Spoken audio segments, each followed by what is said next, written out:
Olá pessoal, tudo bom? Vamos falar um pouquinho hoje sobre sentimentos, tá?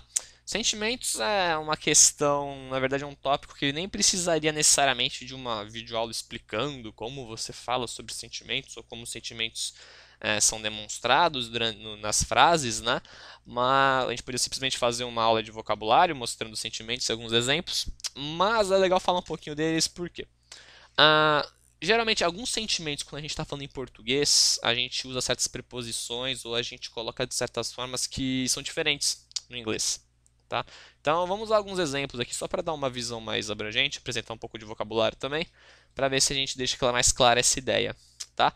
Os sentimentos, então, eles dizem respeito a quando você está feliz, triste, espantado, assustado, tudo que mexe com você, tudo que causa alguma sensação em você, pode ser tratada como um sentimento, ok? Vamos pegar alguns exemplos de sentimento aqui em português mesmo. Então a gente tem felicidade, tristeza, medo, surpresa, fome, sede, frio, calor, raiva, dor.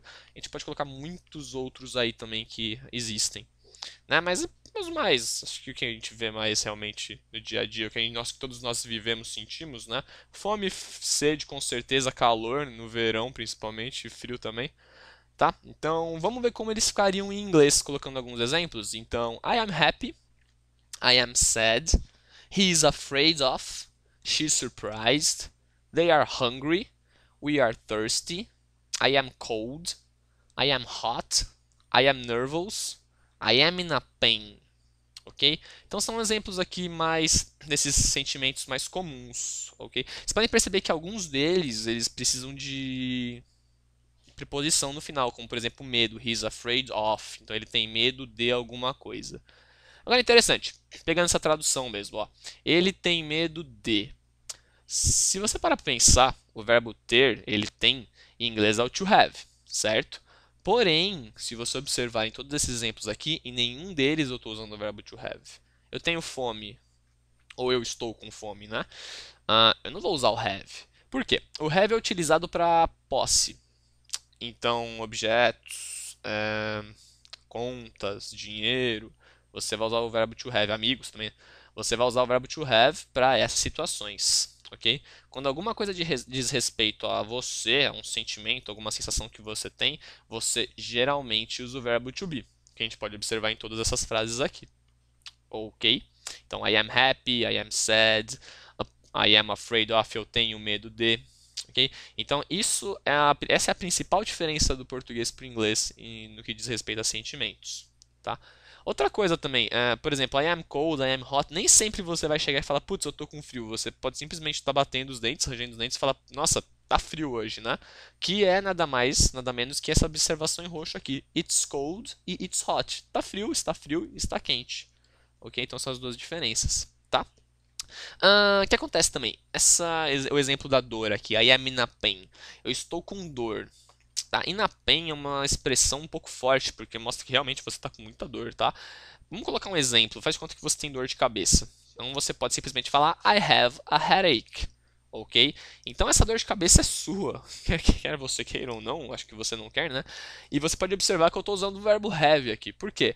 Dor de cabeça não é necessariamente uma sensação, não é um sentimento. Ah, como é que você está hoje? Ah, hoje eu estou dor de cabeça. Não, hoje eu tenho dor de cabeça, então tem que tomar alguma aspirina, alguma coisa para acabar com isso, tá? Interessante falando um pouquinho do headache, a palavra ache no final significa dor, tá? Head é cabeça, então headache, dor de cabeça. Se você for pegar, por exemplo, dor de estômago, estômago é stomach. Com o ache no final, stomachache, dor de estômago. Tá, mais uma curiosidade aí. E hurt é machucado. Então, quando você cai da bicicleta, rala o joelho, é o machucado, que vem do verbo to hurt, hurt. Ok? Vamos colocar uns exemplos então aqui nessas frases. Então, por exemplo, I am afraid of dogs. Eu tenho medo de cachorros. She is hungry because she didn't have lunch. Ela está com fome porque ela não almoçou. He is thirsty because he was running. Ele está com sede porque ele estava correndo. They are tired because they worked a lot. Então eles estão cansados porque eles trabalharam muito. We are nervous because we have a test today. Nós estamos nervosos porque nós temos um teste hoje, uma prova hoje. E esse nervous, ele pode se encaixar no sentido de raiva, quando você tem raiva de alguém ou raiva de alguma coisa porque você ficou nervoso. ou simplesmente quando você está ansioso para aquela coisa e você não para quieto, você fica pensando naquilo, não consegue dormir. Esse nervous acaba entrando aí também, tá? Nessa frase, acho que creio eu, cabe os dois, né? Você fica ansioso por causa da prova e você fica nervoso por causa da prova porque você não teve tempo de estudar. Tá? Então pode entrar aquelas duas situações, tem que ver bem o contexto, tem que ver as circunstâncias em relação à frase, ok? E a última, you are in a pain because he hurt you. Você está com dor, você está com muita dor, porque ele machucou você. Então você foi jogar bola, o cara deu um carrinho e acertou seu calcanhar. Dói, né? Então, you are in a pain, ok?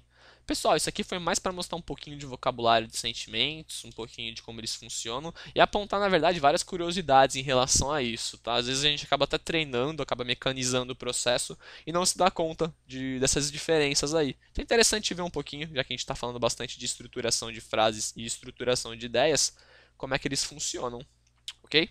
Pessoal, então por hoje é só, um abraço, tchau, tchau.